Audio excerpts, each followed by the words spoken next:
এতিয়া মই ঢকুৱাখানাৰ কাৰেঙৰ পৰা আহি আছো মোক ল'ৰা ছোৱালীবিলাকে সুধি আছে দাদা পুলিচৰ এডমিট কাৰ্ড কেতিয়া আহিব তো hi guys welcome back my YouTube channel মিথুনাৰ ব্লগছ তো পুনৰ নতুন ভিডিঅ'লৈ আপোনালোক সকলোকে স্বাগতম জনাইছোঁ বন্ধুসকল ফাইনেলি আসাম পুলিচৰ ফালৰ পৰা যি এডমিট কাৰ্ড মুকলি কৰা হ'ল আমাৰ CM ছাৰ মাননীয় মুখ্যমন্ত্ৰী হেমন্ত বিশ্ব শৰ্মা ডাঙৰীয়াদেৱে তো ফাইনেলি আসাম পুলিচৰ এই এডমিট কাৰ্ড মুকলি কৰিলে তো কেতিয়া মানে মুকলি হ'ব তো কেতিয়াৰ পৰা মানে এডমিট কাৰ্ড ডাউনলোড কৰিব পাৰিবা এই ভিডিঅ'টোৰ জৰিয়তে ষ্টেপ বাই ষ্টেপ সকলোখিনি আপোনালোকে এই ভিডিঅ'টোৰ জৰিয়তে গম পাব তো স্কিপ নকৰাকৈ ভিডিঅ'টো একেলগে চাই থাকিবা আৰু গাইজ মানে আজি যেহেতু 27 তাৰিখ তো 27 তাৰিখে মানে আসাম পুলিচৰ বিষয়ে আমাৰ CM ছাৰ মামাই তো কি ক'লে তোমালোকে এডমিট কাৰ্ড ডাউনলোড কেতিয়াৰ পৰা হ'ব তো তোমালোকে এই ভিডিঅ'টো চালে নিশ্চয় গম পাবা তো তোমালোকে এই ক্লিপটো এতিয়া চাই লোৱা আৰু বন্ধুসকল আপোনালোকক এইখিনিতে এটা কথা কৈ দিওঁ যে আপোনালোকে যদি মোৰ ইনষ্টাগ্ৰাম আইডিটো যদি ফ'ল' কৰা নাই তো আপোনালোকে ইয়াতে লিংক দি দিছোঁ আপোনালোকে এইটো ফ'ল' কৰি ল'বা এইটো নাম আহি আছে তো আপোনালোকে মোৰ ইনষ্টাগ্ৰাম আইডিটো ফ'ল' কৰি ল'বা আৰু কিবা যদি সুধিব লগা থাকে তো আপোনালোকে মোক মেছেজ কৰি সুধিব পাৰা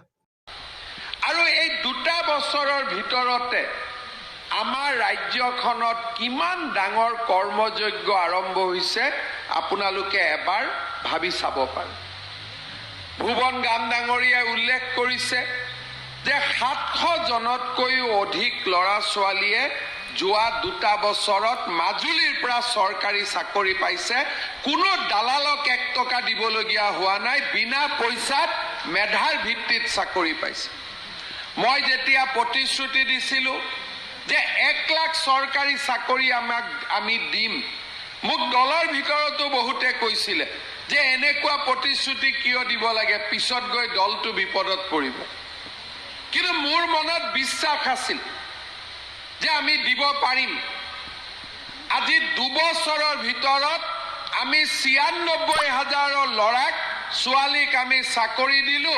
এটাও কোৰ্ট কেছ নহল এটা দালালেও 1 টকা খাব নোৱাৰিলে নিকা পদ্ধতিত আজি 1 লাখৰ কম 4,000 কম 96,000 ল'ৰা ছোৱালীয়ে চৰকাৰী চাকৰি পালে মোক এছেম্বলিত সোধে 1 লাখ কেতিয়া হ'ব মই আৰু 4,000 চাকৰিটো 2-3 মাহত হৈ যাব কিন্তু 1 লাখতো আমি শেষ কৰিব খোজা নাই 1 লাখৰ ওচৰ চপাৰ লগে লগে আৰু 35,000 চাকৰি আজি আমি তাৰ বিজ্ঞাপন মুকলি কৰি দিছো আমাৰ যুৱক যুৱতীসকলৰ আশা যাতে ভংগ নহয় তেওঁলোকে যাতে আশাৰ পোহৰ সদায় দেখি থাকিব পাৰে আজি এতিয়া মই ঢকুৱাখানাৰ কাৰেঙৰ পৰা আহি আছো মোক ল'ৰা ছোৱালীবিলাকে সুধি আছে দাদা পুলিচৰ এডমিট কাৰ্ড কেতিয়া আহিব মই কৈছো জুলাই মাহত আহিব চিন্তা কৰিব নালাগে তাৰমানে মানুহৰ মনত এটা অভূতপূৰ্ব পৰিৱেশৰ সৃষ্টি হ'ল